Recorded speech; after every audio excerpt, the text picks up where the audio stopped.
Hello, Archie Dunlop here with Talking Astrology with Archie on Tuesday, April the 8th, 2025.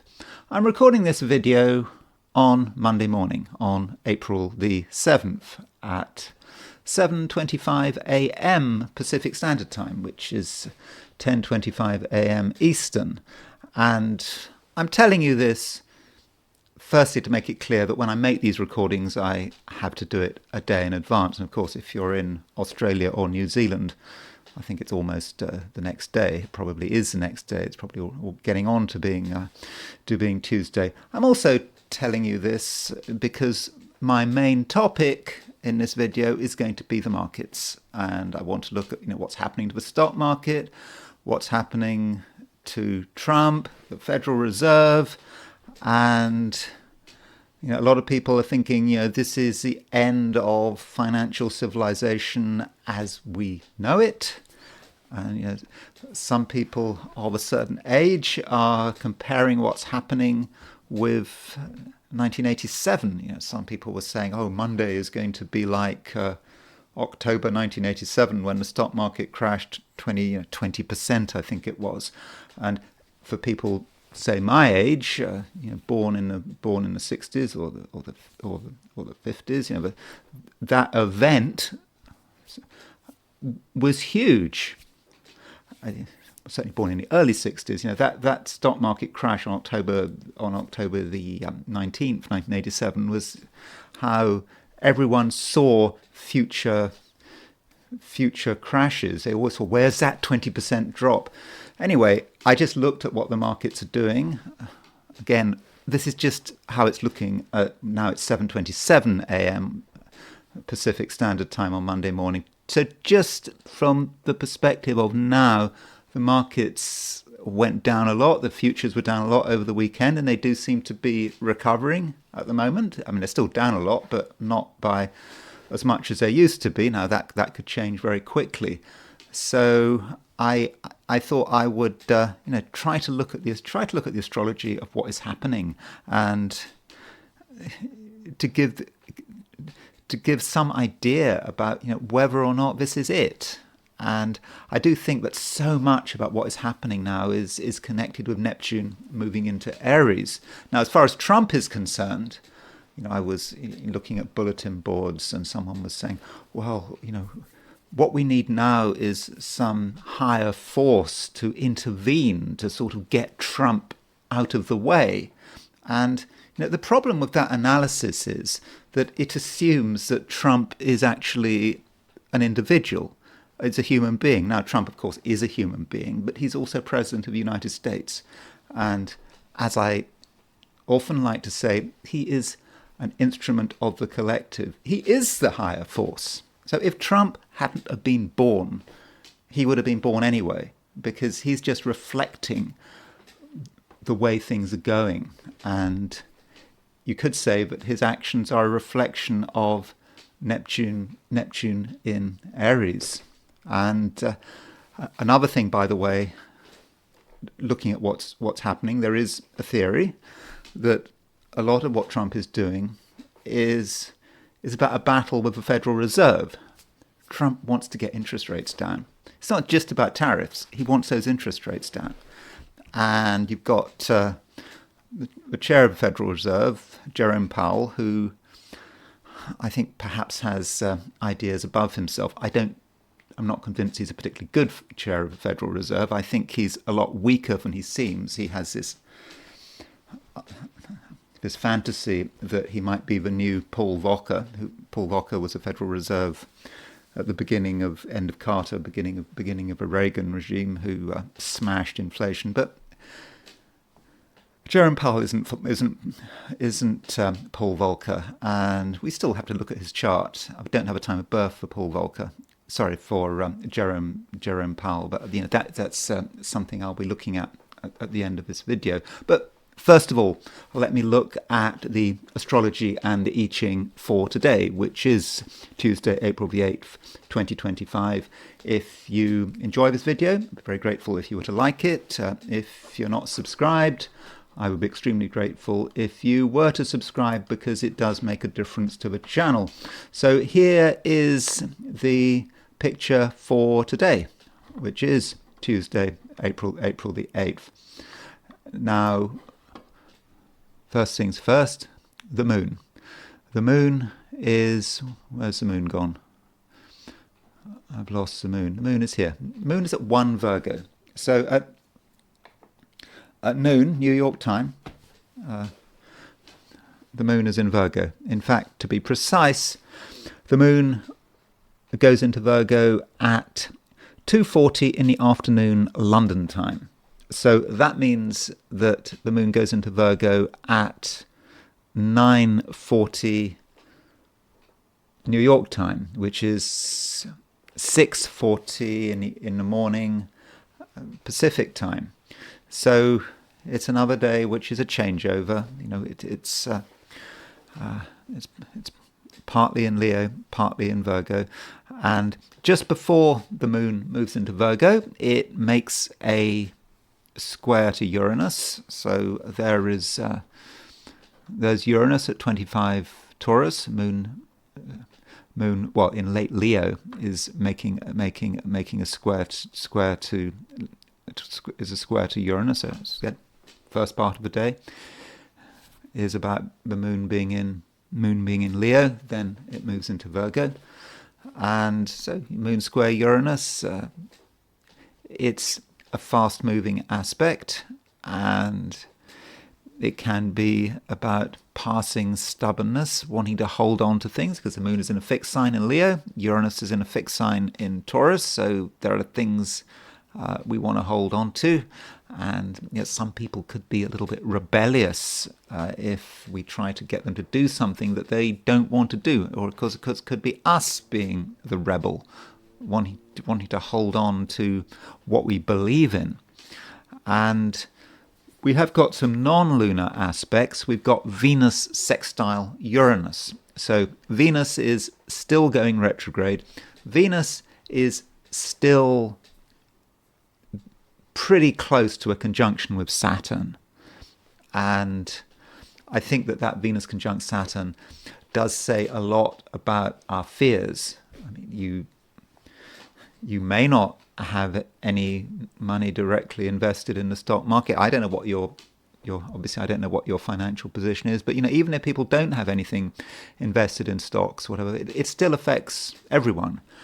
It affects pensions, it affects the economy, it affects people's optimism, whether or not they're prepared to do business. So it does affect everyone, what's happening in the markets and what Trump is doing with tariffs. And so Venus conjunct Saturn may just be about this incredible negativity that a lot of people are having. Venus is the planet of money, and it's in Pisces, but it's making this conjunction to Saturn. We shouldn't forget, by the way, that Donald Trump has a conjunction between Venus and Saturn in his chart, and also Venus and Saturn was conjunct at the time of his inauguration. And so that Venus-Saturn is certainly a big deal. But Venus is not just making a conjunction to Saturn, it is making a sextile to Uranus. And that Venus sextile Uranus provides a little bit of amusement or entertainment. It's lighter than that Venus conjunct Saturn. And with Venus sextile Uranus, we might want to change things. Venus sextile Uranus, Venus can relate to what we look like, what we wear, how we appear. And with Venus sextile Uranus, some of us might want to do something unusual, wear something unusual, look unusual, create a surprise. Venus can be also about relationships, sudden appearances, people appearing and disappearing, things happening in relationships. They may be good, they may be bad. I think with the Venus sextile Uranus, that might indicate they're more likely to be good. So, don't write off anyone. People are prepared to provide pleasant surprises, and maybe that person could be you. Additionally, we have a decile between the Sun and Uranus. Decile is a 36-degree aspect what's the big deal about 36? What's 36 degrees? Well, it's a tenth of the circle. So with Sun decile Uranus, remember 10, a tenth of the circle, that's 5 times 2. And 5 times 2, the number 2 is about challenge. The number 5 can be about style. It can be about what we are trying to create. It's about our will. And so with Sun decile Uranus, it's the attempt to do things differently, to be different, perhaps to be a rebel with Sun decile Uranus. And we can use this aspect if we want. I don't think we have to use it, but if you want to do things differently, if you want to stand out, you can. It's not going to be entirely easy, but where there's a will, there's a way. So that's the positions of the planets set for New York. If we move to if we set the positions for Sydney and Sydney, Australia, which is a representative of Australia and New Zealand, we see a slightly different picture. By the way, thank you to several of my commenters who reminded me that in Australasia, summertime is now over. The clocks have gone back. That is a reminder that is the beginning of autumn if you're in Australasia. But something we sometimes forget in a Northern Hemisphere with my Northern Hemisphere bias. And so positions of the planets for noon in Sydney, which is a representative of Australasia and East Asia. The moon is in Leo, 24 degrees Leo. So if you are in Australasia, it is a moon in Leo day. The moon might go into Virgo in the evening, but by and large it's in Leo. That square between the moon and Uranus that I was talking about is probably going to have a stronger influence because it takes place, looks like, sort of in the afternoon, in the middle of the day, that moon square Uranus. So that moon square Uranus might dominate your experience of the day, and it is about trying to do things differently. And moon in Leo is quite a proud placement for the moon, and you don't want to back down, and other people don't want to back down. And so if you find that other people are stubborn, wherever you are, if you're in Australasia, whether you're in Sydney or Auckland, or my Australian geography isn't particularly good, but wherever you are in Australasia, if you come across stubborn people, don't just confront them head on, because it probably wouldn't work. And then there is the heliocentric picture, looking at things from the viewpoint of the sun. So here it is. So there's the sun in the middle. We don't see the sun. There's the Earth at 19 Libra, and its opposition Chiron, and so we've got this aspect over the next few days, sort of Earth opposition Chiron, and which of course geocentrically is Sun conjunct Chiron. So whether you look at it heliocentric or geocentrically, you've got this Sun-Chiron relationship, or the Earth-Chiron relationship, and that might be about us trying to do things differently. It kind of links also with Venus sextile Uranus as well. So, we want to be different, and we don't want to follow the crowd, and we've got something unique to express. And with Earth opposition Chiron, it may not always be easy, and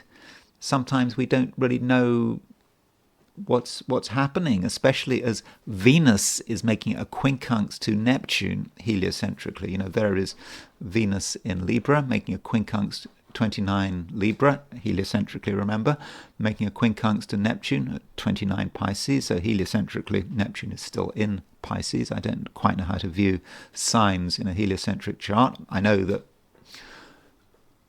at least I believe that some heliocentric astrologers do look at sign changes, and don't forget that heliocentric astrology is often used by astrologers trying to make forecasts about the stock market. I don't really regard myself as a financial astrologer. So Venus quincunx Neptune, yeah, things could be a little confusing. And we have another quincunx here. We have Mars is quincunx Pluto. That Mars-Pluto quincunx has been around for some time, but it's probably having some effect still. Mars quincunx Pluto, trying our best to assert ourselves, to get noticed, and to be in control. We don't want other people to be in control, do we? But it can be hard work because there are these sort of great transpersonal forces rumbling away that can be difficult to stop. So that's the heliocentric picture. I probably missed quite a lot in that chart. Oh, one thing I should mention is that Mercury is making a quincunx to Chiron. So we've actually got three quincunxes: Mercury quincunx Chiron. We've got Neptune quincunx Venus. We've got Mars quincunx Pluto, and with Mercury quincunx Chiron, it is about what we say. We want to tell people what's on our mind. We perhaps want to show some compassion, but it's difficult. It's just a bit difficult getting those words out. So let's now look at things from the viewpoint of the 12 signs. So in terms of aspects, there aren't so many aspects around, at least not exact aspects, though there are a lot of important aspects that have been exact recently and are exact enough to have an impact.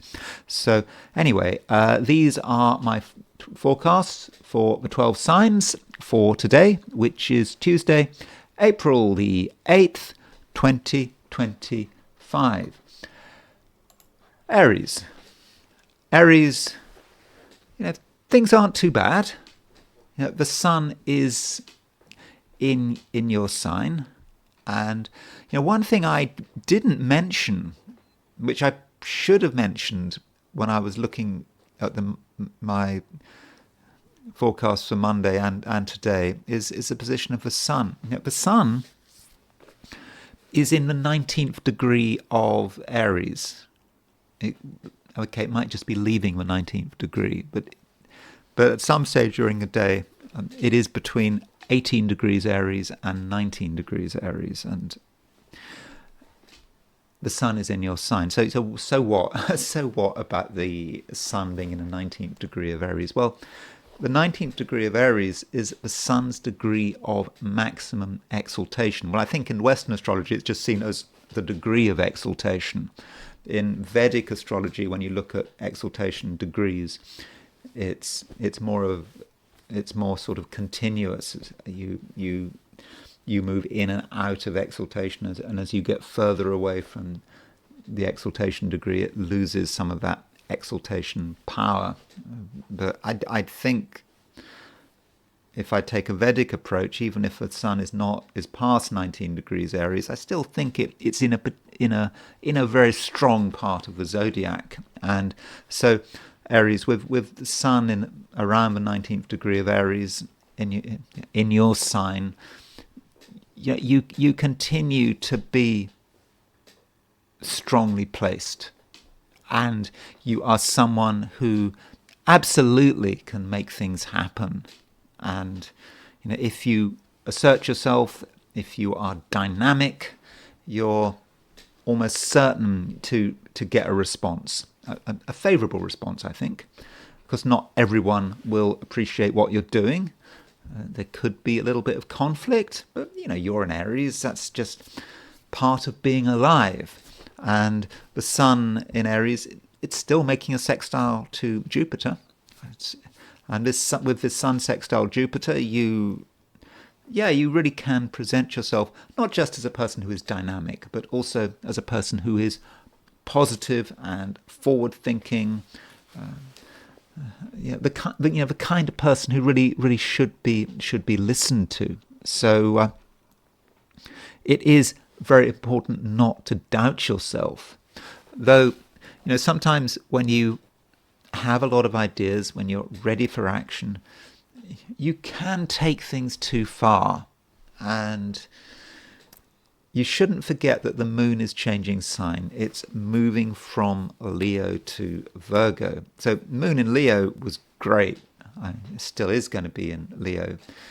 Well, if you're in Australia or New Zealand, it will be in Leo pretty much all day. If you're in California, well, I'm afraid the moon is going to leave Leo pretty early, sort of something like 6:40 in the morning.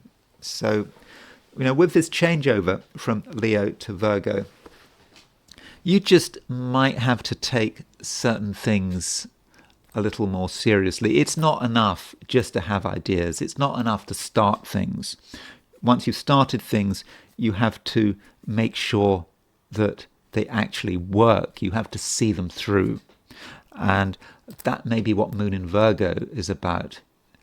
May not be something you like the sound of, the moon moving into Virgo, but I think it's helpful. And it helps to ground some of your ideas. It gives you the impetus to just make sure that everything is properly organized, and you're not creating too much of a mess for yourself. Because you could, if you start too many things, it it does get chaotic. But you do have the capacity to create some control, some order. And a point about relationships. Relationships could be dominated by the fact that Venus is conjunct Saturn. It is also sextile Uranus. And that sextile Uranus is exact today. And it's certainly a pleasant aspect, Venus sextile Uranus. You shouldn't be closed-minded about anyone. And you shouldn't make assumptions about them. And very often it can be the case, can't it? Familiarity breeds contempt, or you stop thinking about someone as an individual. You stop thinking about the possibility that they may be able to do something different. But they can do something different with Venus sextile Uranus. They might surprise you to the upside. So don't write anyone off. Especially if you know them well. You haven't seen the whole person. You haven't seen everything that they are. They've still got something to offer. And additionally, Venus conjunct Saturn, yes, that aspect might be past exact, but still very much there. A lot of people are holding something back, and they might be feeling sorry for themselves. And the question then is, what can you do about it? Because I'm confident there is something you can do about it. And don't forget that Chiron is in Aries. The Sun is actually starting to make a conjunction to Chiron. And that conjunction between the Sun and Chiron, which gets closer and closer over the next few days, could allow you to be a healing influence. You do have a healing touch, and what actually gives the average Aries the ability to heal, at least on a psychological level, and of course I'm not really talking about anything medical, I'm talking about healing in a sort of general sense. What can allow you to make things better for people is just that natural spontaneity. You just say it as it is, and there's no affectation, and it just immediately makes things a whole lot better. Taurus. The focus is still on Venus. Venus is, of course, your ruler. So if we want to try to make sense of what is going on in Taurus's life, one should probably start with Venus. And Venus is receiving two aspects at the moment. It's getting a conjunction to Saturn, and it's getting a sextile to Uranus. And the conjunction to Saturn is still very much with you. And there is a tendency to be negative about Venus conjunct Saturn, to think that, well, it's just something difficult. It grinds you down, and it prevents you from expressing yourself. And yeah, you could feel sorry for yourself with Venus conjunct Saturn, because you can't do everything that you want to do. And by the way, I've got Taurus rising, so it could be affecting me. So don't believe that I'm just singling you out, but I'm going to just saying something nasty to you just for the sake of it, because this Venus conjunct Saturn may well be affecting me, with Venus being a ruler of my ascendant. So this Venus conjunct Saturn is asking you to be realistic and to create some structure in your life, and just to be honest about your limitations. We all have to be honest and accepting that not everything is going to work out. And this might particularly apply with other people.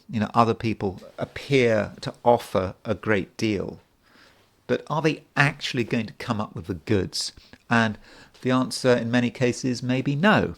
So it's good to have friends. It's good to know people, but don't have any expectations about them with Venus conjunct Saturn. But at the same time, don't be a fatalist. It is possible to be fatalistic with Venus conjunct Saturn, especially if we see this aspect in a cognitive sense. So Saturn, Venus conjunct Saturn, may say something about your cognitions at the moment. And with Venus conjunct Saturn, you just may be tempted to see things in the worst possible light. There may be something going on which in itself is neither one thing nor the other, but with Venus conjunct Saturn, you interpret it in a negative way. And that's something you should avoid doing. You should interpret things not in a negative way, but in a realistic way. And then, do what is necessary, and don't feel powerless. There's absolutely no need to feel powerless. In fact, you could argue that the Venus conjunct Saturn is actually giving you power, because it's telling you what is possible. It's providing you with a realistic course of action. And Venus doesn't just make its conjunction to Saturn, it makes a sextile to Uranus. And with Venus making a sextile to Uranus, there really is, a possibility that you can change things. You can act in a dramatic way, even a revolutionary way, but it's a sextile. So if you're clever, if you use your brain, you can actually create constructive change that allows you to break free from everything holding you back. And don't forget, this Venus conjunct Saturn, it may be very close at the moment, but it is weakening. Venus is retrograding away from Saturn. Now, I must tell you that over the weekend, Venus does go stationary direct. So that means that's good. But Venus will, I'm afraid, make another conjunction to Saturn. So this Venus conjunct Saturn is not going away, and on and off it's going to be around for a little bit of time. So the sooner you get used to it, the better. And what might help you as well today is the fact that the moon is moving into Virgo. And the moon moving into Virgo, well, when it happens kind of depends on where you are. But if you're in California, it happens, I think, at 20 to 7 in the morning. If you're in Australia or New Zealand, it won't happen until late tonight. But with the moon moving into Virgo, you can be more grounded and more realistic, and you can actually do stuff which is concrete, and you can actually start to enjoy things which in the past might have been a little bit of a bore, and you can because you're starting to really understand the material world. The moon moving into Virgo, moon moving into an earth sign. It's a big relief to have a moon moving into an earth sign if you're in Taurus. That allows you to think about what is possible. Yeah, you're realistic, but once you see what's possible and you're down to earth and you don't allow yourself to be be distracted by negative thinking. You can actually start to make good progress, and by the end of the day, you might, in a kind of quite gentle way, actually be enjoying yourself. Gemini. So yesterday we had Mercury going stationary direct, and so this is the first full day of Mercury going direct, and I hope you're feeling the impact of this. It may be that ever so slowly things are starting to be more straightforward, and you're not being delayed so much, and you do have to take it slowly. There's absolutely no need to be in a rush. You're getting used to a new situation, and the moon is moving from Leo into Virgo, and with the moon moving into Virgo, it just might be a time where you have to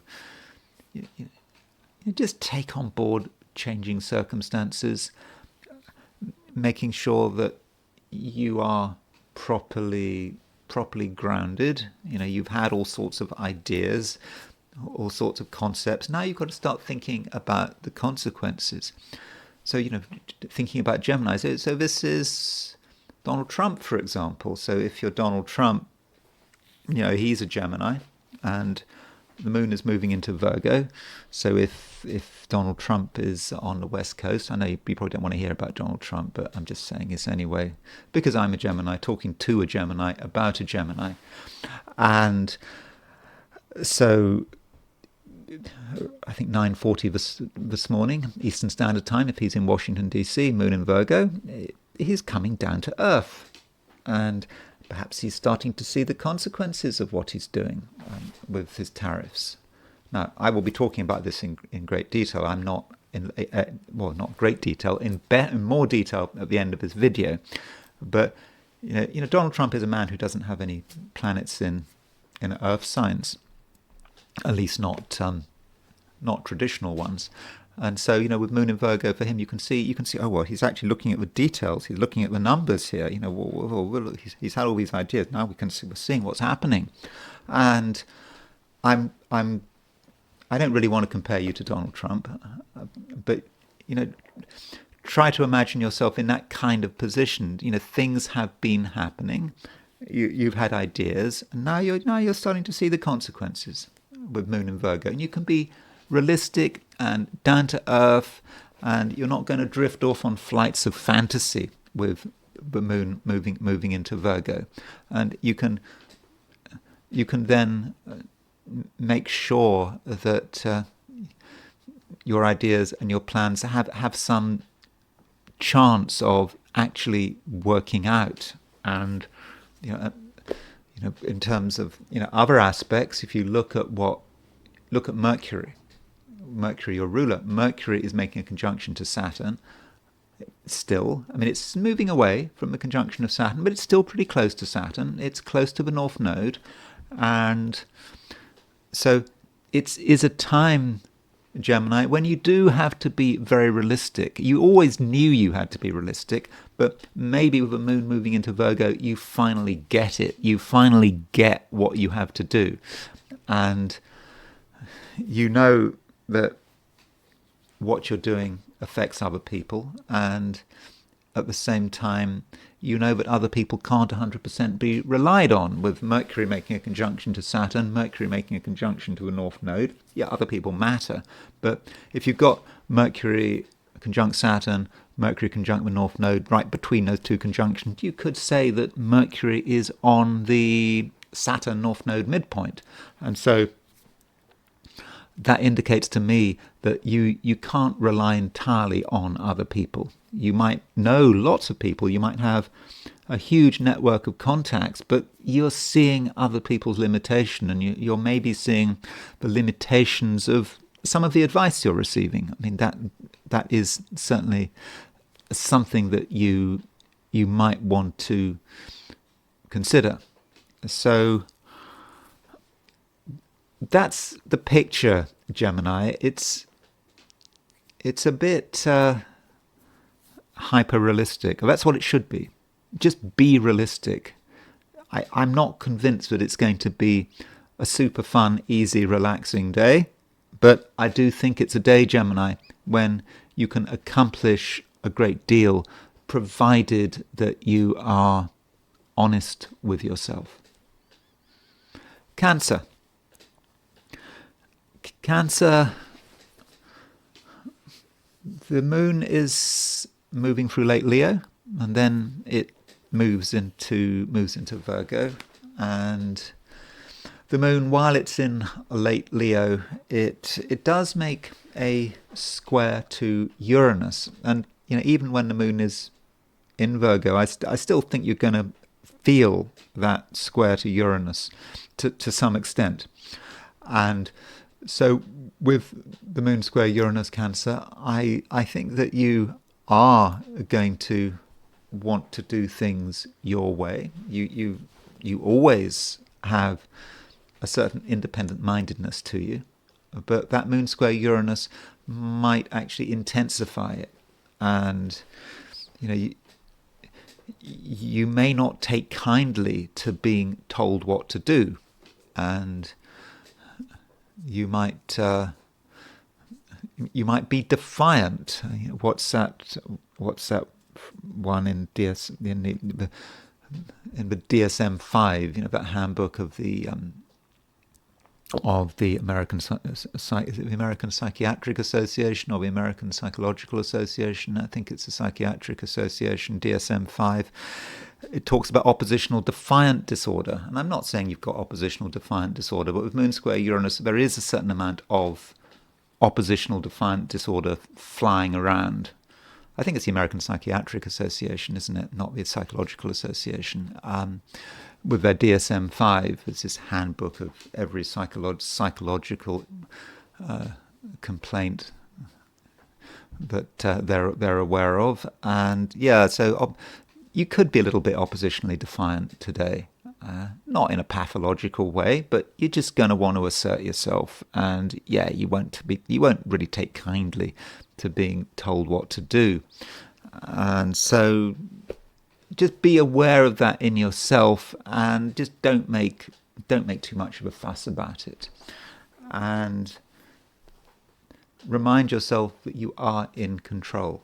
You don't have to make a big deal about it. And what might help you is the fact that the sun is around the 19th degree of Aries, between 18 degrees Aries and 19 degrees Aries.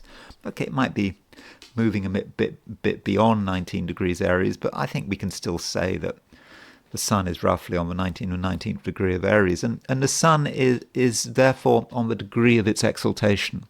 And the sun is an important planet, and it's an important planet for you at the moment because the sun is moving through Aries. Aries is a cardinal sign. You are a cardinal sign.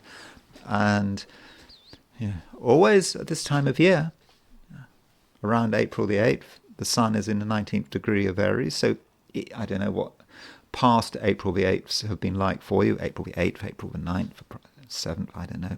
It does vary slightly from year to year. But this is a time of year when you can really be yourself, and you can project your ideas, and if you're working, you can be very assertive and dynamic, and I think you'll very much be appreciated. So don't hold back, and if there's something you want to do, then make sure that you do it. That really is important. And additionally, eventually the moon goes into Virgo, and I would regard for you the moon moving into Virgo as being something fortunate. From a Cancer perspective, Virgo is your third house. Cancer is the first, Leo is the second, Virgo is the third. The moon joys in the third house traditionally, and so moon and Virgo moving finally away from that square to Uranus. In the end, there's just a feeling of relaxation, lack of pressure. When the moon moves into Virgo, it doesn't immediately make any aspects, at least not any major aspects. Okay, it makes a quincunx to Pluto, but I wouldn't worry about that too much. And so as the day progresses, you may just have a sense of freedom, that you can be yourself, you can say what you like pretty much within reason, and you can think about the possibilities in front of you without any pressure. And I should finish by saying something about relationships. Venus is still making a conjunction to Saturn, and Venus is making a sextile to Uranus. So with Venus conjunct Saturn, that may indicate a person who you respect, but there may have been issues with them in the past. But with Venus conjunct Saturn, and then Venus moving forward to a sextile of Uranus, it does indicate that certain barriers are starting to weaken. So if you found it difficult to get in touch with someone, or even someone really close to you, if they've just felt as if they were holding something back, you may have a chance to make some progress in this direction, and you might see someone just being more open and perhaps being more receptive to your charms, if that is an appropriate image. Leo, Sun is in the 19th degree of Aries. So the Sun is actually very strongly placed. Its Sun is exalted in Aries, and it's in the degree of its exaltation. And so, Leo, that gives you a considerable amount of power. And this might especially be the case while the moon is moving through Leo. And of course the moon does, over the course of a day, change sign, moves from Leo to Virgo, but still, that doesn't take away from the fact that the sun is strongly placed. That means that you are in a strong position. So Leo, it's just very important that you don't doubt yourself, and you really make the most of the fact that the sun is in Aries. The sun is not going to be in Aries forever. In 11 days' time, it will move into Taurus. So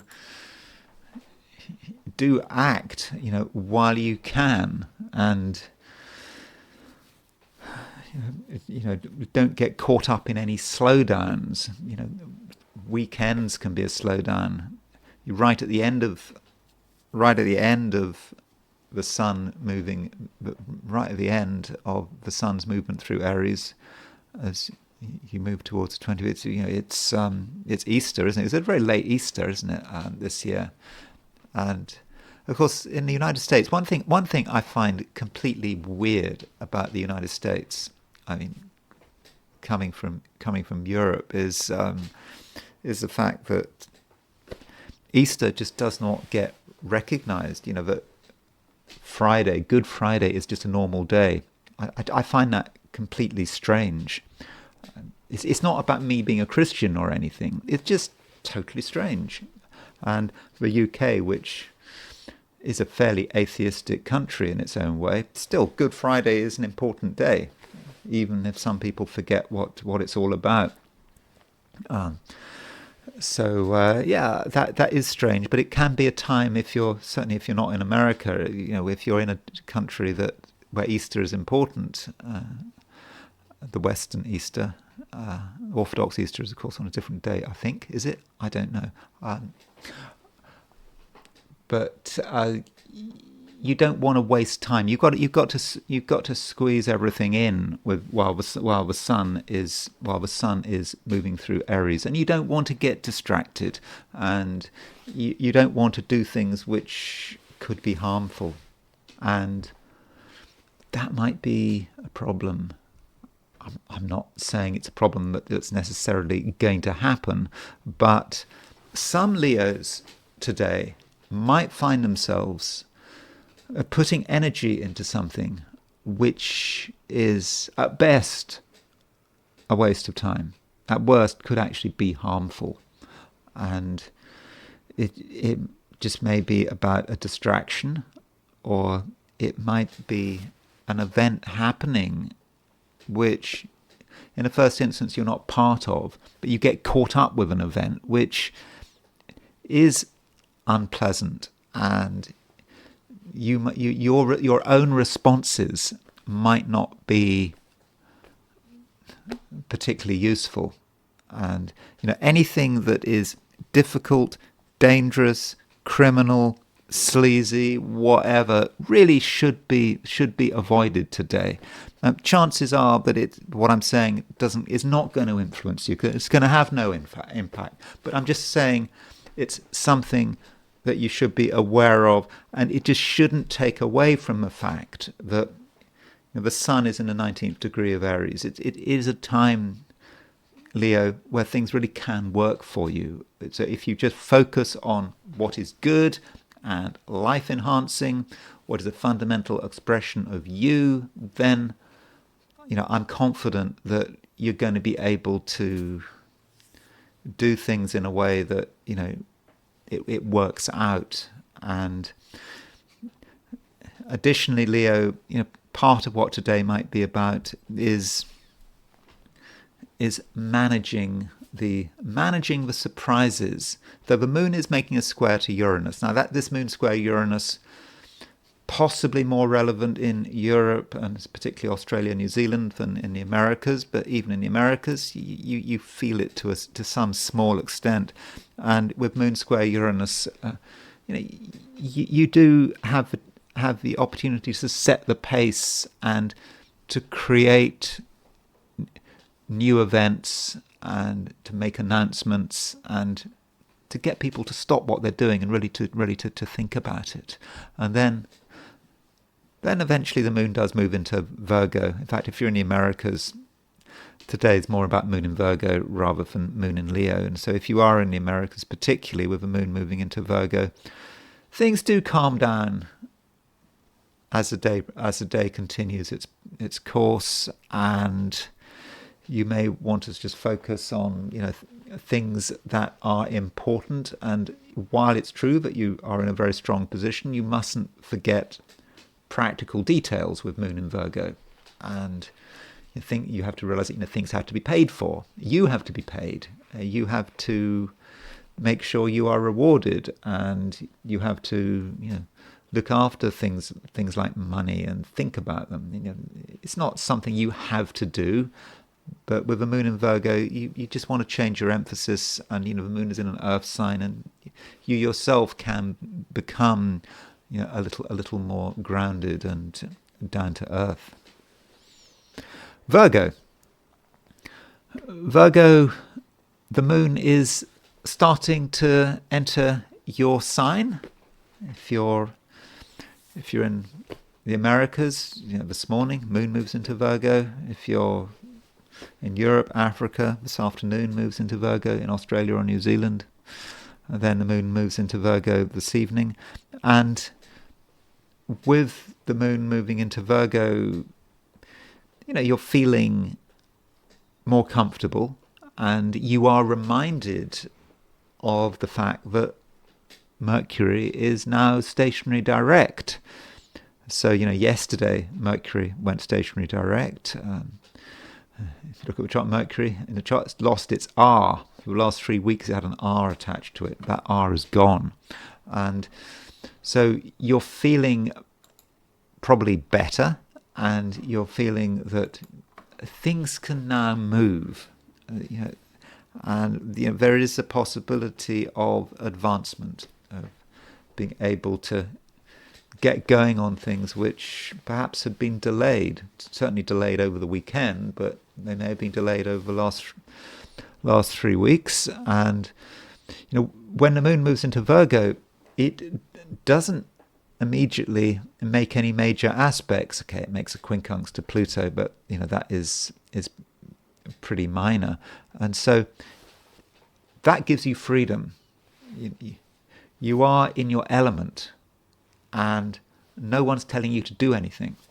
You can just be yourself, organize things in your own way, and you possibly don't have to rely too much on other people. Or rather, you maybe shouldn't be relying too much on other people. I mean, other people are there. You know they exist. You know they can't be ignored. But if you are in a situation where you are reliant on other people, or you are expecting something from them, then you might be disappointed. And so try today, as far as possible, to be as independent as possible, and don't put yourself in a position where you are reliant on another person's decision or another person being cooperative. It is down to you to make things happen, and it may be a case where nothing has to happen. It's just about you enjoying yourself, enjoying your own company, in your own way. And we have this other aspect, Venus conjunct Saturn, which I have been talking about quite a lot. And that Venus conjunct Saturn, that may say something about other people and the people close to you, and it just may be saying that some people just are not there for you, or they're not cooperative, or they're stubborn, and you just need to accept that. Though Venus does make a sextile to Uranus today, and so Virgo, you probably shouldn't completely dismiss other people. You kind of want to put yourself in a position where you're not reliant on them, but you're not close-minded. It's just possible that someone does something that is useful, is worthy of note, that can sort of stir things up in a fortunate way. So that is a possibility, and you should be ready for that possibility, but you shouldn't assume that it's necessarily going to happen. And the more self-reliant you are today, Virgo, I think the better. Libra, we are still in a position where Venus is conjunct Saturn, and this Venus conjunct Saturn, on and off, is going to last for a bit of time. And the issue we've got is that Venus is your ruler. Venus is slowing down. It is retrograde, but it's coming to a standstill. I think that Venus goes stationary direct over the weekend, and then Venus goes forward again. So let me just track this for you. So yeah, Venus goes direct on the 13th of April, and it goes direct pretty close to Saturn, and then it stations, then it starts moving forward, and Venus won't actually be really finished with Saturn, moving past Saturn, until the end of the month. So for the rest of April, there is this Venus-Saturn issue.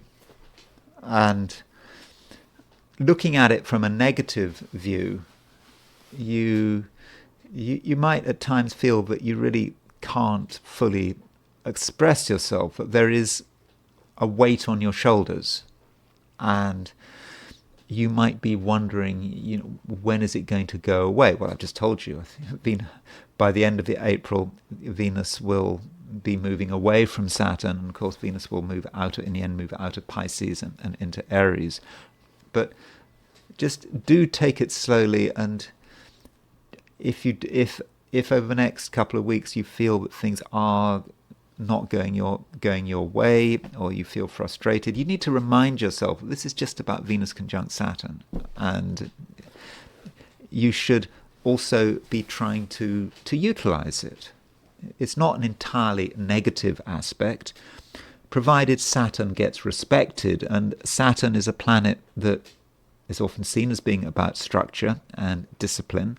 And with Venus conjunct Saturn, you are arguably being called upon to get things together, to organize certain things in your life which in the past you might not have taken seriously.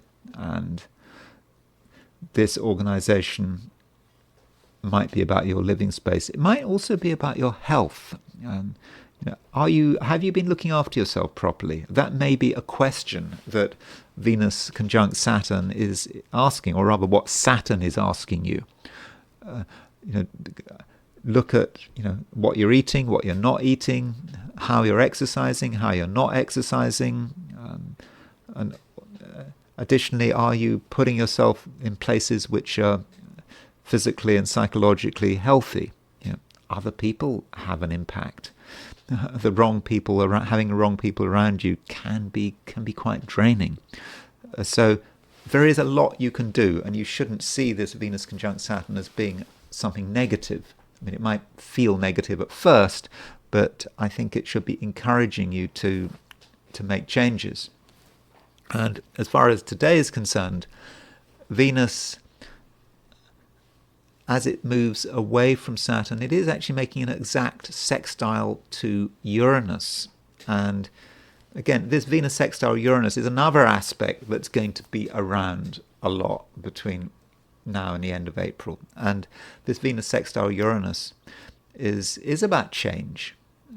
So what your experience over the next couple of weeks, it's not just about Saturn, it's also about Uranus. And it's about you being constructive and deciding that something is maybe not working for you. And you have the ability to make a change. And you're not hopefully bothered by what other people are saying or thinking. You can act independently. And that is the best way of using this Venus sextile Uranus. Yeah, other people are important to you. You're a Libra, but you can't please them the whole time. And additionally, we've got the moon moving into Virgo. And yeah, the moon will move into Libra in a few days' time. But while the moon is in Virgo, you shouldn't be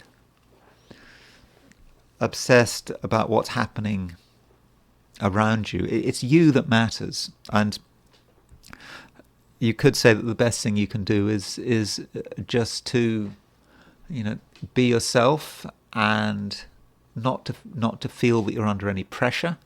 And if an invitation comes your way, you don't have to say yes. You can decline it over the next couple of days. And if anything's going to happen, make sure you are the source of the activity. You don't want to put yourself in a position where other people's behavior is tripping you up. And also, Libra, take it slowly. There are temptations to overreact. You don't want to overreact. You want to be in control, and you want to be in control of everything, and that includes your own body. Every step you take, every action you take, you want to be in control. You don't want to be forced to do anything in a rush, because if you were to do that, then things might go wrong. But Libra, I mean, sorry to be a bit downbeat, but I think that if you are able to do things in the right way, and if you do things at your own pace, you should be fine. Scorpio,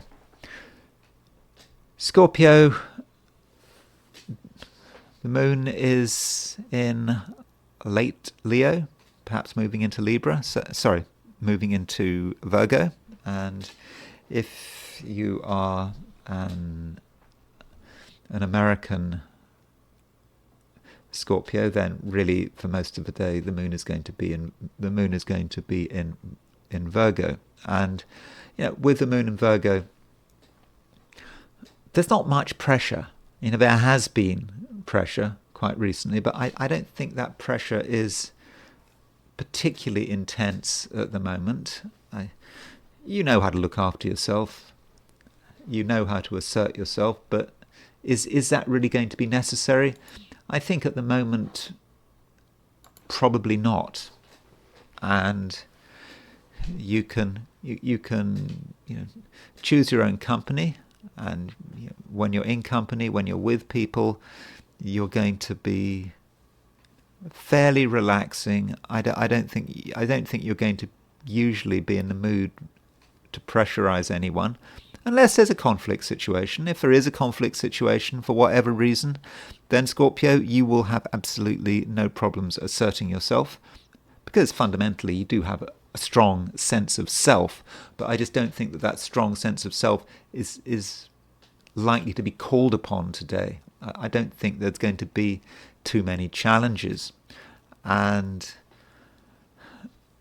the situation may be a little bit different if you're in Australia or New Zealand, because if you are in Australia or New Zealand, the moon is in Leo and it's making a square to Uranus, and so there could be more tension in Australasia, and certain people's behaviour might challenge you, and there may be a little bit of a power struggle, and you might find that your plans are disrupted by someone else's stubbornness or single-mindedness. So that could happen in Australia or New Zealand. But if you're in the Americas, I don't think that's going to be an issue. So you can just sort things out. You can be friendly. Yeah, you can indeed be friendly, and you can be helpful, and you can be understanding, and you might be feeling fine, but not everyone is going to be feeling fine. Venus is still making a conjunction to Saturn. Okay, the Venus is making a conjunction to Saturn for the rest of a month, but today, yesterday, the Venus conjunct Saturn was exact, and so there are things to attend to. Maybe, if you want to, you can make people's life better. You can intervene to deal with another person's problem, and you can make someone. Yeah, you can have a healing influence again. But there is a matter of choice here. You don't have to if you don't want to, and many Scorpios may just feel that they need a break. And if you just want to spend time with people who are on your wavelength, they're not going to cause any problems, but they're available for you. You can just be easygoing and relaxed. It doesn't sound very exciting, but it's probably what is going on today, what can be going on today. So it could be a day, Scorpio, actually, when you have a great deal of choice, and where the stars and the planets are holding back, and you can maybe create your own destiny. Sagittarius. The moon is edging into Virgo, and when the moon moves into Virgo, there is a little bit of a change, and so over the last couple of days, perhaps over the weekend, you were thinking about what might be possible, what you could be doing, and you had different ideas, different theories. But now with the moon in Virgo, things are getting a little more serious. No pressure though, with moon moving into Virgo, but you're still thinking that hold on, things have changed. You are making decisions, and that might have something to do with the fact that Mercury has gone stationary direct. So yesterday, Monday, Mercury went stationary, and now that Mercury is stationary direct, and it's actually starting to pick up speed. It will be picking up speed over the next few days. that does make you more decisive, and it's a call to action. And at first you might not be sure quite what you're supposed to be doing. You may kind of know that there's something that you should be doing, but you're not quite sure what it is. And you may actually feel that the cosmos is at a standstill, that nothing is encouraging you to take action. You see stagnation all around you. You see people, even events, just stuck. And it's tempting to just follow suit, but that's not what you're supposed to be doing. You're a Sagittarius. You see things differently. And you know that regardless of what is happening around you, there are things you need to initiate. And actually, there is no longer any excuse, or at least the excuses are starting to fade. And it comes from the depths. It comes from the depths of who you are. And it's not reliant on anything, whatever's happening out there. You know that you're supposed to be doing something. And you actually know, if you're honest with yourself, Sagittarius, which direction you should be following. And you don't have all the answers, but now with the moon moving into Virgo, you can start the beginning. It's just that first step. You don't have to do anything. You don't have to do anything more than take that first step. It's just a declaration of intention. And that's maybe all you have to do. You say you're going to do it. You tell yourself you're going to do it. You start the process, and you're starting to harness your own ambitions. And so that is something positive. It could be something positive, but taking that first step could be rather difficult. And you may be helped by the attitude of some other people. Recently people have been somewhat disappointing. Some of people who you felt maybe should have known better. They just haven't been constructive. They seem to have been stuck. And now things are changing. They are becoming slowly more dynamic and more able to give an opinion. And people who seem to be disappointing are just showing signs of life. And that might also say something about relationships. So, don't give up on anyone. And if you look hard enough, you will see that things are changing, and that it's not just you who are starting to think about your destiny, it's also other people. And it is possible that over the next couple of days, you and other people start to gain a sense of shared destiny, and you can help by starting things off, by taking some kind of initiative. Capricorn, Venus is still conjunct Saturn, and Venus will be conjunct Saturn for the rest of the month. I should have made this clear, actually. I've been talking about Venus conjunct Saturn a lot, but what I didn't underline, what I should have done, is the fact that Venus is going very slowly, because it's about to go stationary direct, so it's not moving much, and Saturn is a slow planet. So Venus is conjunct Saturn, for a long time, and it will be in this position for the rest of the month, and that does have an impact on you. And I would have said that it's quite a fortunate impact, because Venus is a fortunate planet. It is the lesser benefic, with Jupiter being the greater benefic. And so with Venus hanging around Saturn, that's something you need to take advantage of.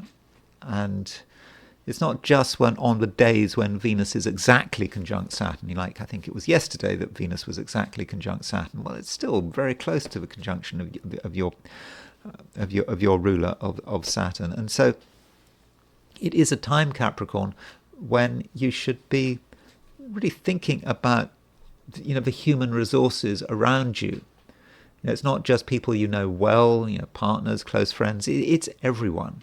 And right now, Capricorn, you have this great ability to communicate, and you can say what's on your mind, and you can also communicate with emotional power, not necessarily dramatic emotional power, but it's very convincing, and people are going to listen to you.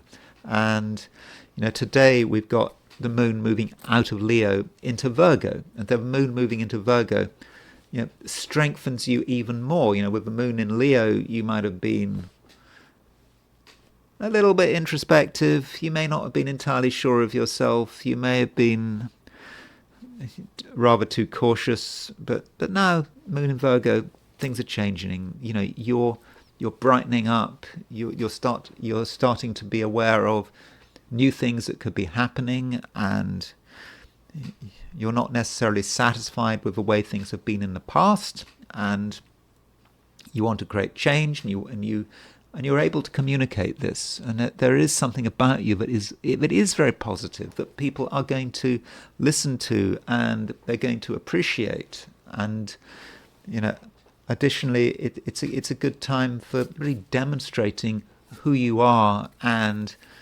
what you can do. And other people aside, look at yourself, for example, as an artist. Even if you're not a professional artist, Capricorn, you have an artistic temperament. At least you do at the moment. You know what looks good, and you know how to create things. And it's not a time to be doubting yourself. Capricorn is a modest sign. And that's one of the great things about Capricorns. Capricorns generally don't claim to be able to do things that they can't do, but you can overdo it.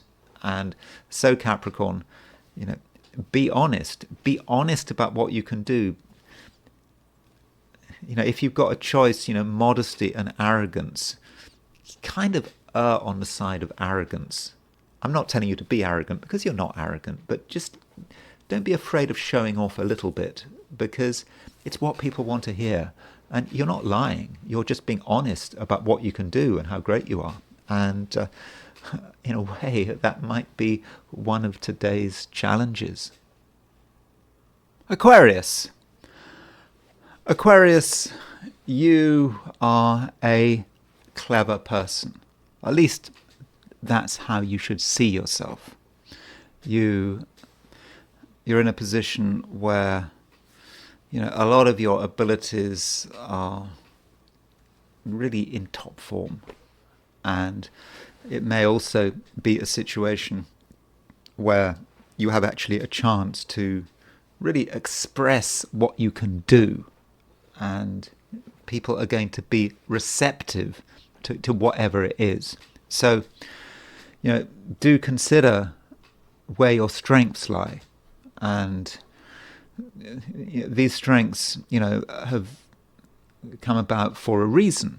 They're there to make the world a better place, and so you have a role to play, and you might feel that you don't want to be bothered, or other people don't care, but people do care.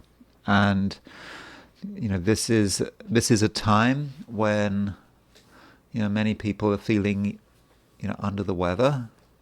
They're feeling a little bit negative. Venus is conjunct Saturn. Venus is conjunct Saturn is an aspect that a lot of people are having problems with. You're not having problems with it because Venus is conjunct Saturn. Saturn is your ruler. Venus is the lesser benefic. So with Venus conjunct Saturn, you're benefiting from it.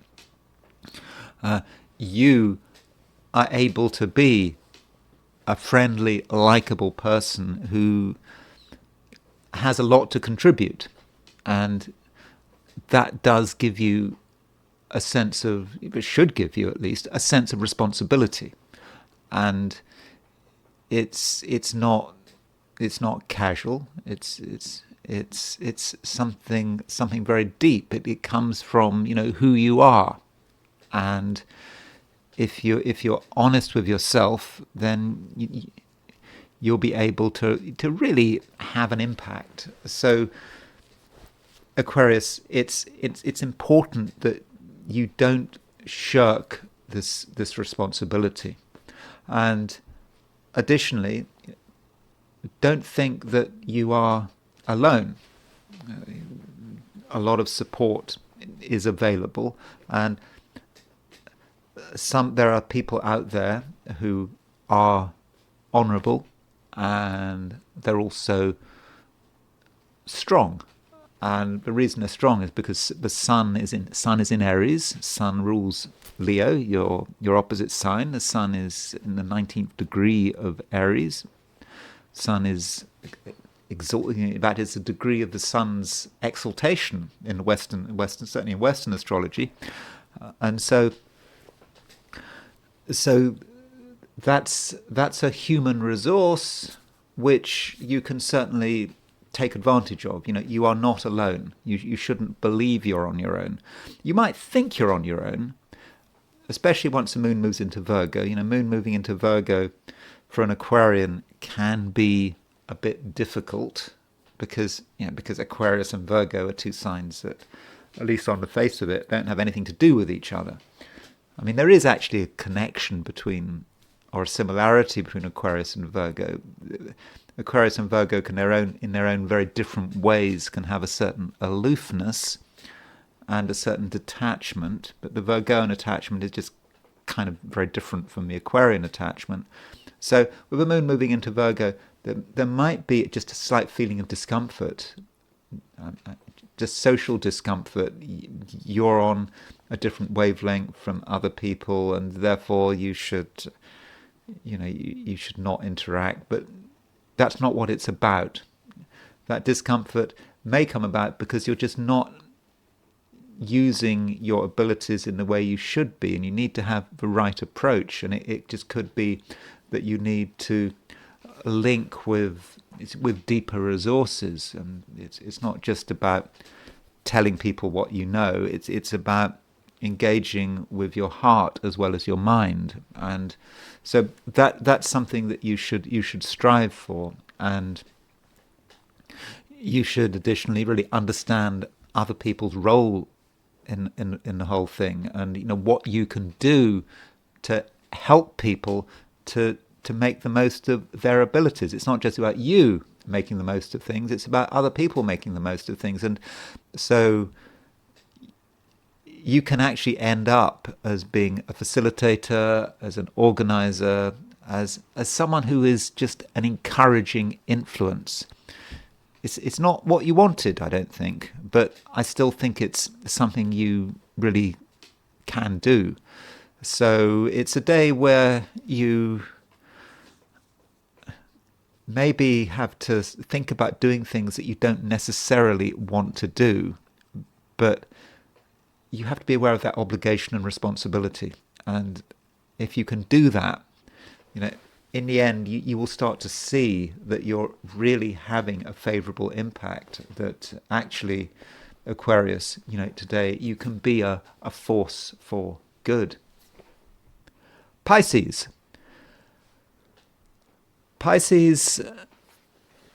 Venus is conjunct Saturn. It's still conjunct Saturn. Venus is conjunct Saturn until the end of the month, and really on and off. Maybe not exactly conjunct Saturn, but it's a feature astrologically of April.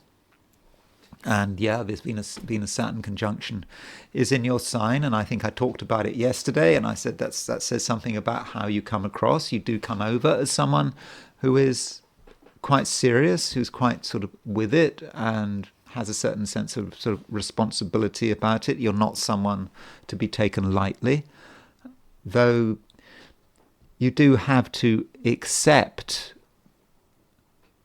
your human environment and understand other people's weaknesses, especially with the moon moving into Virgo. So that's what happens today. Moon moves into Virgo. The moon is in moving through your opposite sign. And so with the moon moving through Virgo, you have a chance to look at other people, see how they respond, and you become aware of the influence they could have, but they don't have it right now. And there might then be an idea about the possibilities in which your independence might be compromised. Again, I don't think your independence is going to be compromised at the moment, but try to think forward. What might happen over the next couple of days? How might people respond to you? What kind of demands are people going to be placing on you? And if you think about it, you're going to have a pretty good idea of what's coming next. And that perhaps allows you to prepare yourself. You might, for example, see that another person is going to become a big problem very soon. And you might want to change things around so you get out of their way. Or you might want to change your routine or commit to something. The great advantage about committing to something is that if you commit to something, it means you've got an excuse. So once you've committed to something and someone tries to persuade you to do something or help them or whatever, you can say, well, you can't do that because you've got another commitment. So think about your diary. You might want to fill it up strategically. Well, you might want to lie. But lying is never a good idea, is it? But just get ready for external pressures which might not be there right now, and so that's quite protective, I think. And also the sun's in Aries. It's been in Aries for a long time. The sun is in the 19th degree of Aries, and it's always around the 19th degrees of Aries, roughly the same time every year, 7th, 8th, 9th of April. And because of that strength, that may say something about a financial strength or a financial ability that you have that maybe you haven't been taken seriously, or you have an advantage financially at the moment, and it's there, and it's just not going to be there forever. So perhaps you should use it while you have the advantage. And the sun in Aries, it's still making a sextile to Jupiter. It is moving away from that sextile, but that sextile is still in operation. So with that sun sextile Jupiter and the sun in the 19th degree of Aries sextile Jupiter, there may be an opportunity to just do something that's clever, but also works in your best financial interest. So Pisces, really do consider that possibility. And that's it. Those are my forecasts for the 12 signs. And now I want to look at the I Ching. So I asked the question, what is Tuesday going to be like for those watching the I Ching section of this video? And the first hexagram I got was hexagram 60. 60 is limitation. And in a way, it's a very simple hexagram. We don't want to take on too much. And we can see the potential for excess. And perhaps we've been doing too many different things and we need to pare things down. Or there may be habits that we have that we need to crack down on. Unhealthy habits, excessive habits. And we just need to bring things under control. But when we're talking about limitation, or at least when the I Ching talks about limitation, it does say don't overdo it. Limitation is something that we always think about, whether it's diet or managing our time. And if we're managing our time, if we can just have a strict schedule where we always know what we're doing, we'd be more productive. And if we could stick to particular calorie counts, or if we could only drink however many units of alcohol a day or a week, yeah, and that's good.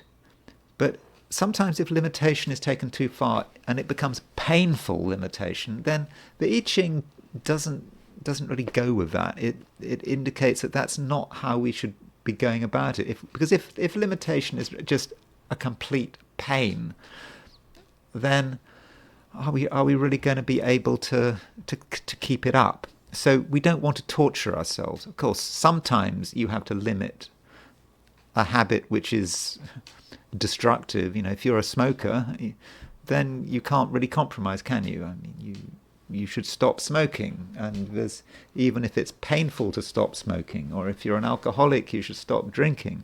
But for other things, like perhaps eating a little bit too much, or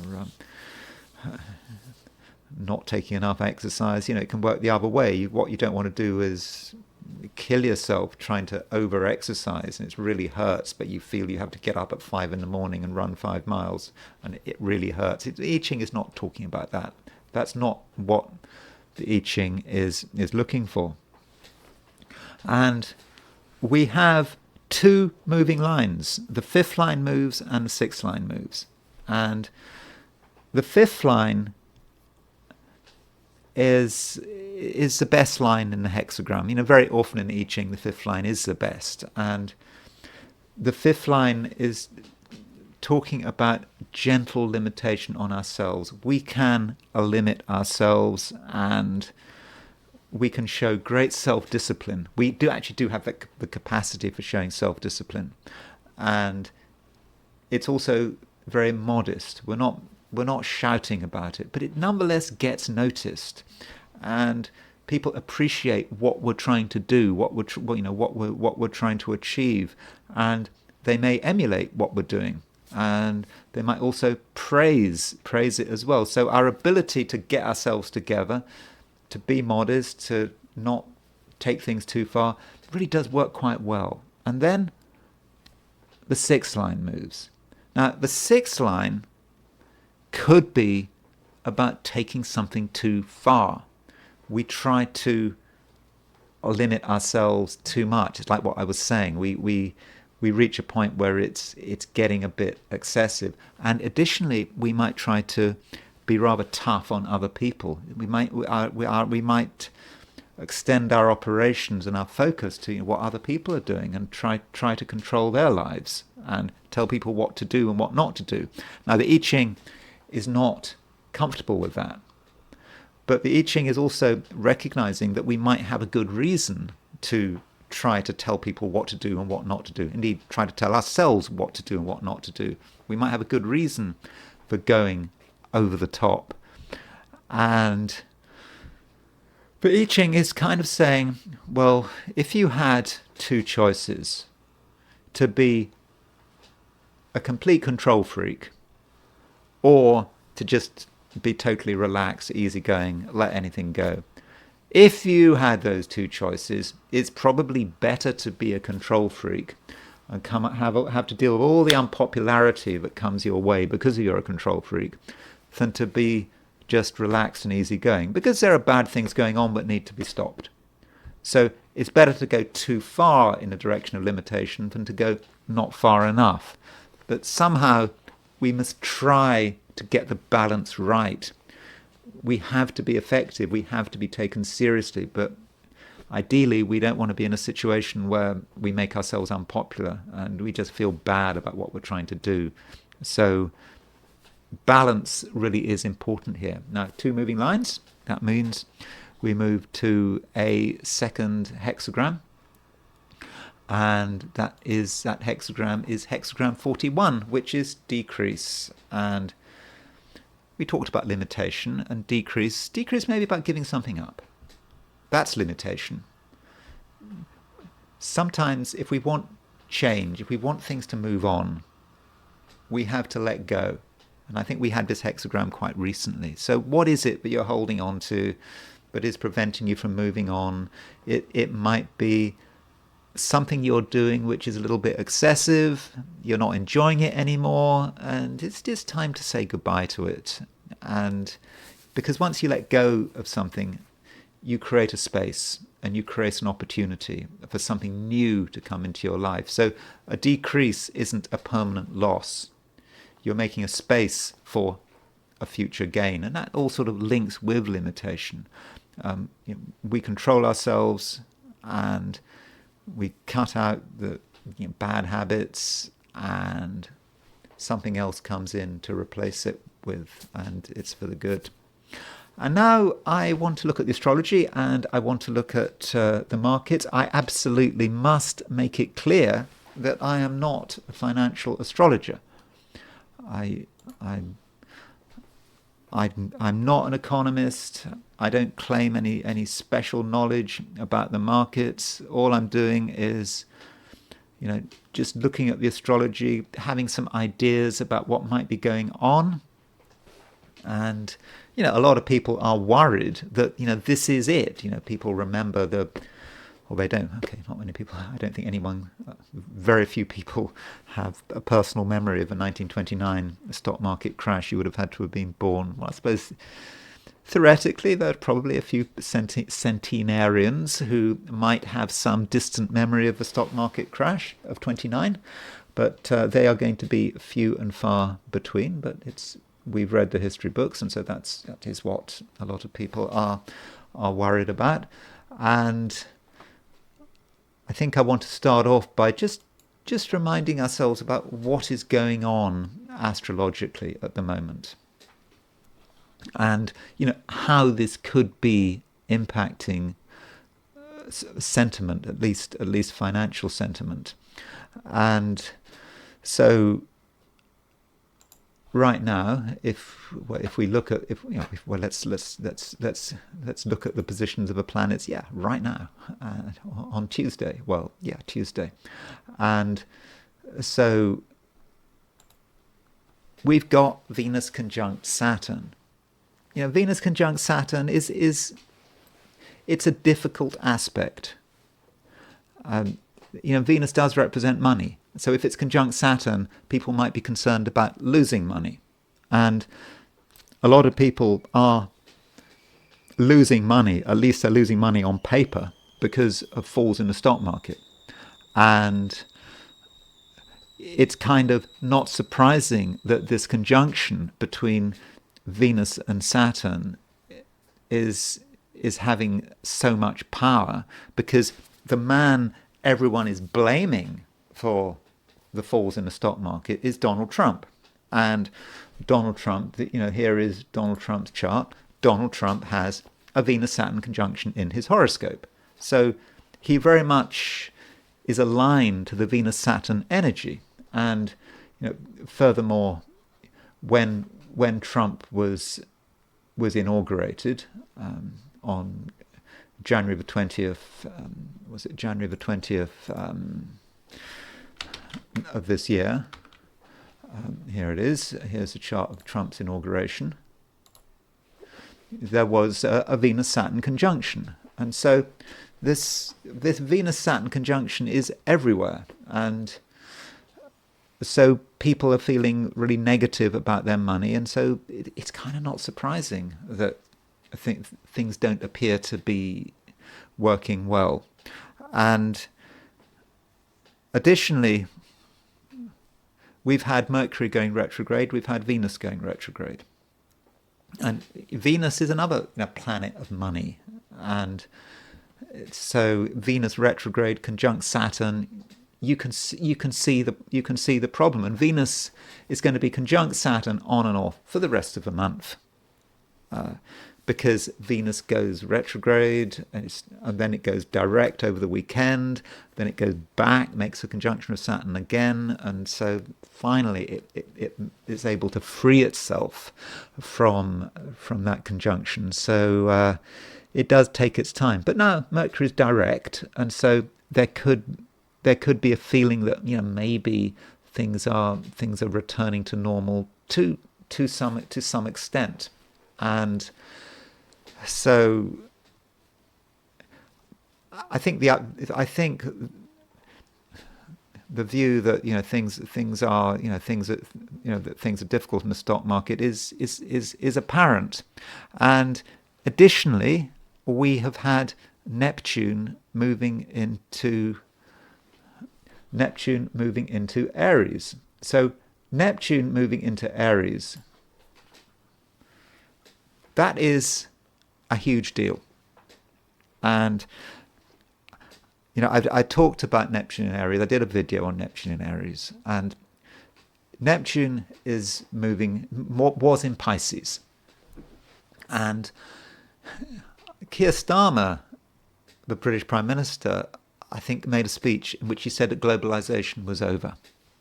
And what sign might you associate with globalization? Well, you could say it's Pisces. I know globalization has been going on for a long time. It's not just when Neptune was in Pisces, but it's symbolic. Neptune moving from Pisces to Aries. Someone saying, "Oh, this is the end of globalization," because Pisces is the sea. It's everything. We are part of the sea. Fish. We share the ocean. We go with the tide. It's very universal. Pisces is the last sign. We're one with the whole. Globalization. Borders are breaking down. Free trade. Free movement of people. Immigration crisis. Globalization. And then Neptune moves into Aries. That's a huge change. Aries, and it's going to stay in Aries until, 2038 or something like that. And so with Neptune moving into Aries, it's kind of not surprising that countries are starting to have to think for themselves. Now, you might say they shouldn't be thinking themselves, but they are.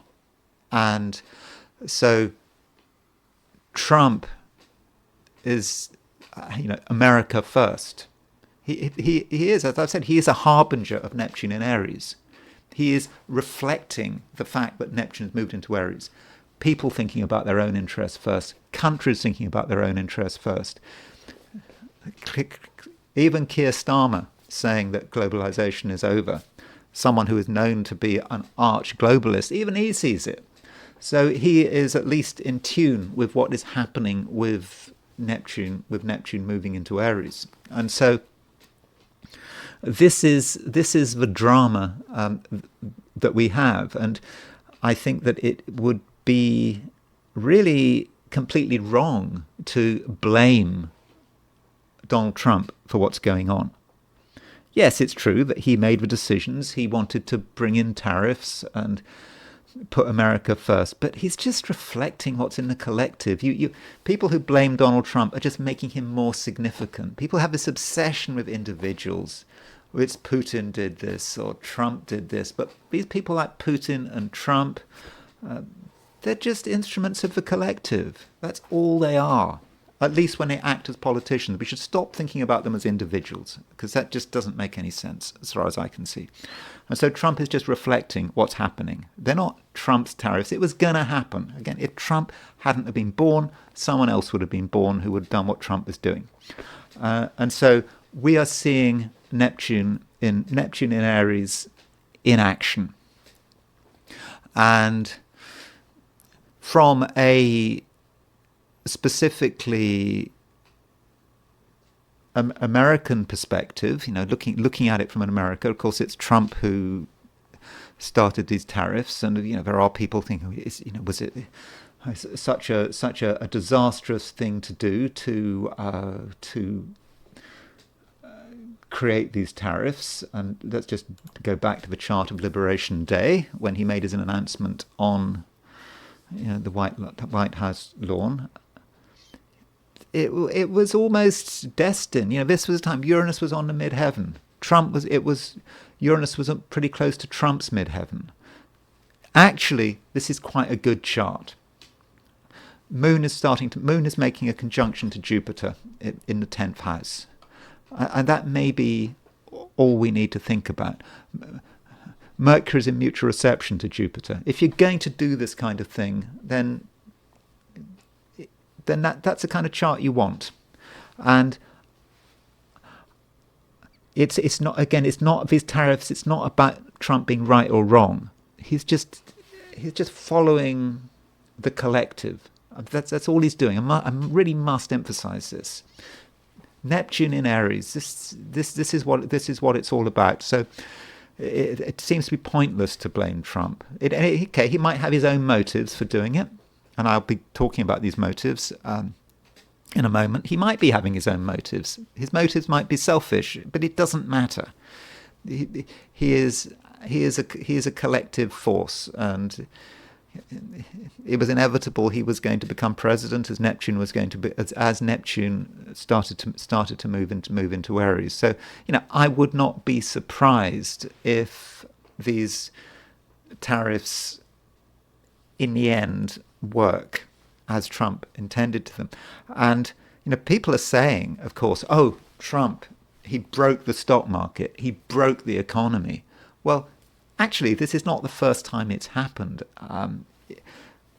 Ronald Reagan, when he became president on January the 20th, 1981, because he got elected at the end of 1980, the stock market had an absolutely terrible year in 1981. Now, that might have been not so much to do with Reagan, not all to do with Reagan. That could have been, the Federal Reserve. You had Paul Volcker massively put up interest rates, and that put America into recession. But Reagan's policies, and I'm not an economist, I'm not an economic historian. You can read up about it yourself. The economic environments were different. Reagan's big thing was dealing with inflation, but that was part of it, and of course having deregulation. But the economy completely crashed in the first year of Reagan, and the stock market fell as well.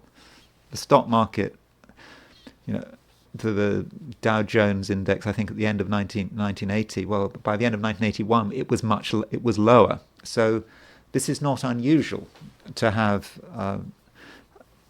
some kind of reset, and Trump is trying to bring in a reset. I suspect he's having it so early and so intensely because he's trying to kitchen sink the whole thing before the midterms at the end of 2026. But I'm not 100% convinced that in the end, even by the midterms, that things are going to work out as badly for America as it seems. That is my view. And it is possible, though, that one reason why Trump is doing all this, okay, there might be the sort of America First economic nationalism, but it might be just a battle between him and the Federal Reserve. It's kind of almost a personality battle. I did see that film, Trading Places. I did see it once, and I can't particularly remember the plot, but if I remember rightly, you had these two old men that had a bet, and about whether or not trading ability was inherent, or whether it was, if you could take anyone from the street and just put them in a suit and give them a trading desk and they can be successful. And it was some bet. So it was something very trivial. I think they bet $1 or something. And as a result, they caused complete chaos, destroyed people's lives, even the lives of their own relatives. And so it may be that with all these tariffs and whatever, it just may be, I'm not saying it is, but it's a possibility, just a conflict between Trump and the Federal Reserve. Trump wants interest rates to go down, and so he wants to force the Federal Reserve to put interest rates down. I'm sure it's not as trivial as this, and so it might be all about the Federal Reserve and Jerome Powell, who is chair of the Federal Reserve, and there may even be a little bit of conflict between Jerome Powell and Donald Trump. So perhaps we should be looking at Jerome Powell just as much as we are looking at Donald Trump. So here is the horoscope of Jerome Powell. Now, I don't have his time of birth. My impression of Jerome Powell, he's not an economist. I don't think that Jerome Powell is anything like as competent as some people claim. I think he just responds to events. He doesn't actually initiate anything. I mean, I think he'd quite like to be Paul Volcker, the chair of the Federal Reserve under sort of late Carter and early Reagan, by being tough. But he's under a lot of pressure, Jerome Powell is. And Jerome Powell has his Mars at 27 Pisces. He's also got his Venus at 2 degrees Aries. So you think about what Jerome Powell is experiencing at the moment. So let's look at okay, sorry, that's Jerome Powell and Donald Trump. So hold on, let's just look at the transits of, for example, today. So we take Jerome Powell and we put in today's astrology, so for Tuesday, and so at the moment you can see that Saturn is at 25 Pisces, Mercury is at 26 Pisces, Neptune North Node is at 27 Pisces. So at the moment, the North Node is on Jerome Powell's Mars. So that probably means that Jerome Powell is thinking he's really got to hold out. Trump wants him to lower interest rates. That's all Trump wants. Lower interest rates, everything's going to be fine. Because if you lower interest rates, okay, that might be inflationary, but the advantage of lowering interest rates, as I get it, as I understand it, I'm not an economist, is the fact that it cuts down on American spending. I mean, if America has to spend 4% on its debt, and it's paying more in interest than I think it pays on defense. So a way of cutting government spending, it would be to reduce interest rates. Maybe I haven't understood it properly. I'm no good at economics. But so with a North Node on Mars, probably Powell is really digging down. He is not going to back down. At least that's his view at the moment. But he is under pressure because you can see that Saturn is at 25, 24 Pisces. So Saturn is approaching the conjunction with Mars, and because Mercury is also going to be making a conjunction to his Mars. So, and yet look at Venus. All these planets are converging on Powell's Mars, and so he is under a lot of pressure, and he may just feel with that Saturn that he has no choice, that he's just in a position of being boxed into a corner where he eventually feels he has to give in. I don't know, but I just wanted to show you that to just illustrate how much pressure Powell might be under. And if we regard this as a conflict between Trump and Powell, I didn't see anything especially dramatic, but Jerome Powell was born with a Neptune-Saturn conjunction, and Powell's Neptune-Saturn conjunction is square Trump's Venus-Saturn conjunction. So that Saturn is on Trump's Venus. So Venus is all the stuff maybe that Trump wants to do financially, and Jerome Powell's Saturn is restricting him, holding him back, and also Powell's Neptune. So there's a feeling here that Powell, with his Saturn-Neptune conjunction, he's afraid of something, and that fear is picking up on Trump's Venus-Saturn conjunction. So there are a couple of things going on. I'm not really saying that it's especially dramatic, and then there is the Federal Reserve itself. And it is possible, we should really bear this in mind, it is possible that Trump wants to destroy the Federal Reserve. You look at how Trump has been attacking many institutions in America, like the Department of Education. I'm not giving an opinion here, and for many on the right, the Federal Reserve is the enemy. The Federal Reserve controls too much, not owns too much. It just has too much of an influence on the American economy, and it's got this independence, which could be frustrating. Trump wants interest rates to go down, yet he has to deal with someone he can't get rid of. I think that Powell is going to be in position until 2026. So how is Trump going to respond to this? So the Federal Reserve could be under threat here.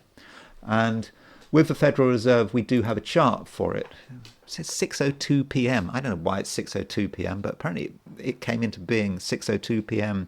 on December the 23rd, 1913. And the Federal Reserve has got its midheaven at 0 degrees Aries. I'll just come on to that. Also, the Federal Reserve has got Mars rising, the moon in Scorpio. That Mars rising, the Federal Reserve really wants to be in control. It likes being in control. It doesn't seem to be anything other than that. I mean, I think that's very true. And look at the Federal Reserve's Pluto. Pluto might not have been wasn't discovered for another 17 years or so, but it's got Pluto square the midheaven, and so with that Pluto square midheaven, it does want to be in control, and it's not to do with the people. It's just to do with the institution and the chart of the Federal Reserve. But what is worrying for the Federal Reserve, of course, is that it's got, with 0 degrees Aries, Neptune is now on the midheaven of the Federal Reserve.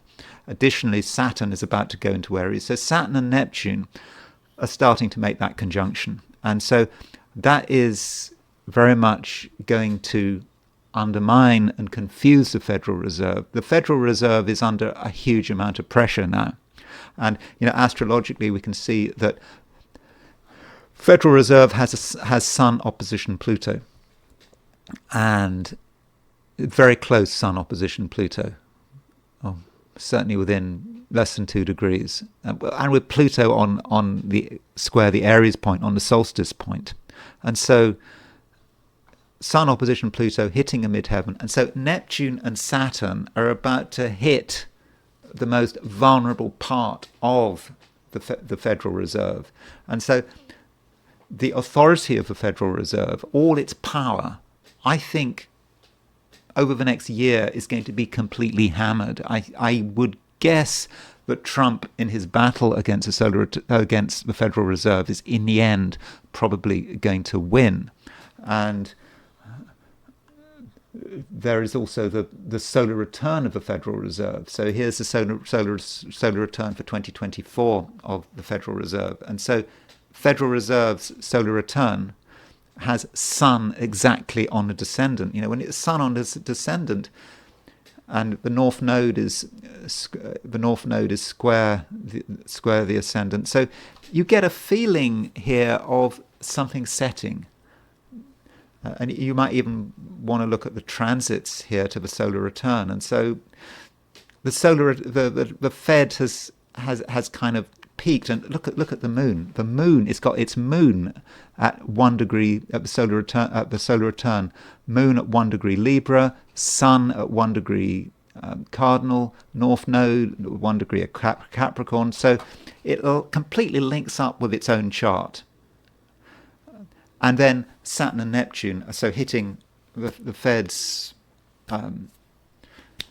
solar return and the Fed's natal chart. So I just would not be surprised if Trump really has got it in for the Federal Reserve. And so Jerome Powell is in a difficult position. He wants to assert himself, but if he asserts himself too much, that's going to convince Trump that that it's time to end the Federal Reserve, or to undermine its power. Maybe just get rid of it all the time. Get rid of it altogether. I mean, that's so far being part of the Trump playbook. So we really need to look at the Federal Reserve, and maybe it is all about the Federal Reserve, and it may not be so much about tariffs. Now, as far as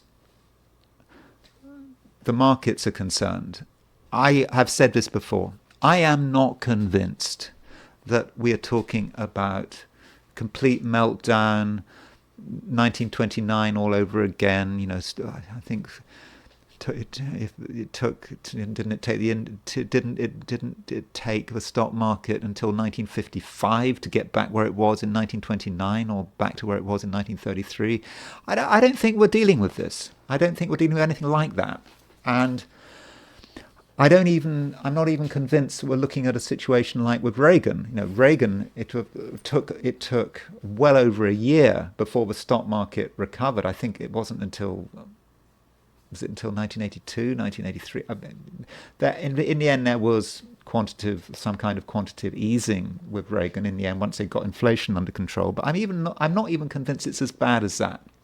And my logic for this, remember, I'm not telling you this is going to happen. I'm not giving financial advice. This is for entertainment purposes only. But my logic for this goes back to the Jupiter-Saturn cycle, because we had the Jupiter-Saturn conjunction in 2020, and so we're just around the time of a Jupiter-Saturn square. This is the waxing stage of the Jupiter-Saturn cycle, and so this is a chart I've shown you before several times, but this is the Jupiter-Saturn conjunction on June the 15th, 2025, which is the day after Trump's birthday. And we've got Jupiter at 1 degree Cancer, and Saturn at 1 degree Aries. So we've got a strong Jupiter, a weak Saturn. But I just think that by the time Jupiter gets into Cancer, and we're past this waxing square between Jupiter and Saturn, things are likely to improve. So I'm of the view that this is about a couple of months maximum. And I mean, I don't want to give timing. I absolutely don't want to give timing here. But I just think we don't want to exaggerate. And Trump, by the way, is very comfortable with the Jupiter-Saturn square, because if you look at Trump's chart, he was born on with a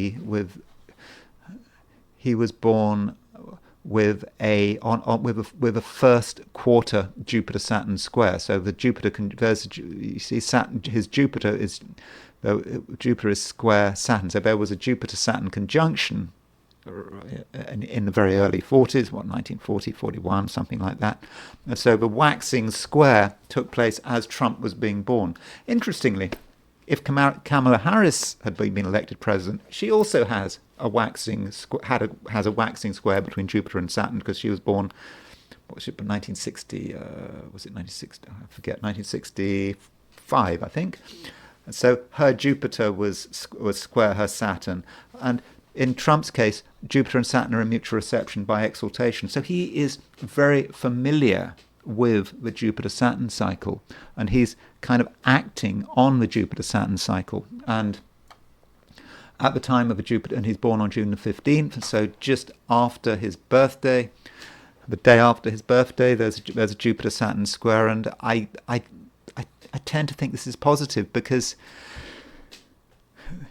at that stage in the cycle, like the mid-1980s, the Reagan boom, the mid-2000s, 2005, when you had that run, and when you had the Jupiter-Saturn square, it was something positive. We need to think about this a lot more, but I get that things are looking really difficult at the moment.